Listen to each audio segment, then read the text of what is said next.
पे आती है दुआ बन के तमन्ना मेरी, लब पे आती है दुआ।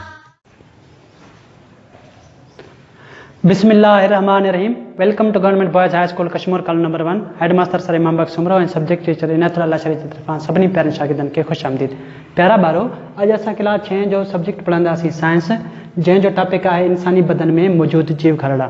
प्यारा ॿारो, वैसे जानवरनि ऐं इंसाननि जी जेके जीव घरड़े जी जेका शक्ल आहे उहा थोरी गोल क़िस्म जी हूंदी आहे, पर चए थो इंसानी जिस्म जे अंदरि उन खां अलावा ॿिया घरड़ा बि मौजूदु आहिनि जेके मुख़्तलिफ़ कम सर अंजाम ॾियनि था। अचो था अॼु इन्हनि घरड़नि जे बारे में असां पढ़ंदासीं। हाँ, टॉपिक आहे असांजो इंसानी बदन में मौजूदु घरड़ा। चए थो इंसानी बदन में 20 मुख़्तलिफ़ क़िस्मनि जा घरड़ा मौजूदु आहिनि। इंसानी जिस्म जे अंदरि 20 मुख़्तलिफ़ क़िस्मनि जा घरड़ा मौजूदु आहिनि। उन्हनि मां कुझु जेके घरड़ा आहिनि असां पढ़ंदासीं। असांजी क्लास 6 में टोटल 3 घरड़ा ॾिनल आहिनि जेके इंसानी जिस्म में मुख़्तलिफ़ कम कनि था। सभ खां पहिरियों जेको जीव घरड़ो आहे उहो आहे तंत वारो घरड़ो।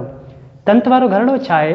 चए तो इंसानी बदन में मौजूदु तंत वारो घरड़ो पैगाम पहुचाईंदो आहे। प्यारा ॿारो, इंसानी बदन में मौजूदु ही घरड़ो जिस्म में छा कंदो आहे? पैगाम बि पहुचाईंदो आहे, गॾोगॾु हिकु याददाश्त खे बि महफ़ूज़ रखंदो आहे। प्यारा ॿारो, हिन जीव घरड़े खे असीं छा चवंदासीं? तंत वारो घरड़ो। तंत वारे घरड़े जी ही जेका पुछ वग़ैरह हूंदी आहे, ही जेको हिसो हूंदो आहे दिमाग़ जे अंदरि मौजूदु हूंदी आहे। हिन जो जेको ही पुछ वारो हिसो आहे असांजे बदन जे मुख़्तलिफ़ हिसनि ते मौजूदु आहे। हिन आङुरियुनि ते बि थी सघे थो, पेरनि ते बि थी सघे थो, हिन वार जे आख़िर में कुंड में बि थी सघे थो। यानी हिन घरड़नि जी जेका पुछ आहे तमामु डिघी ऐं वॾी हूंदी आहे। प्यारा ॿारो, उनखां बाद असां ॿियो नंबर घरड़ो पढ़ंदासीं, पठे या गोश्त वारो घरड़ो। पठा कहिड़े क़िस्म जा? पठा या गोश्त वारो घरड़ो। ही घरड़ा सभु गॾु थी करे इंसानी जिस्म जो बदन ठाहींदा आहिनि, गोश्त ठाहींदा आहिनि। इन घरड़े खे असीं छा चवंदासीं? पठे या गोश्त वारो घरड़ो। प्यारा ॿारो, इंसानी बदन में मौजूदु ही घरड़ो वधंदो ऐं सुसंदो आहे। प्यारा ॿारो, इंसानी बदन में मौजूदु हिन क़िस्म जा जेके घरड़ा आहिनि उहो ही घरड़ो जेको आहे वधंदो बि आहे, हीउ वधंदो बि आहे ऐं गॾोगॾु सुसंदो बि आहे ऐं चुरपुरपण पैदा कंदो आहे।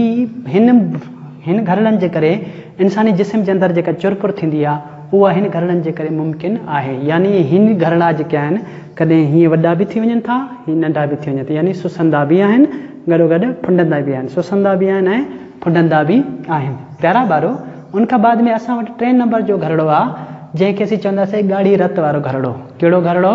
ॻाढ़ी रत वारो घरड़ो। ॻाढ़ी रत वारो घरड़ो छा आहे? इंसानी बदन में मौजूदु ही घरड़ो ऑक्सीजन ऐं खाधो खणी पूरे जिस्म में पहुचाईंदो। प्यारा ॿारो, हिन क़िस्म जो जेको घरड़ो आहे इहो असांजे हिन बटण वांगुरु, हे जेके बटण लॻल आहिनि इन्हनि वांगुरु गोल हूंदो आहे।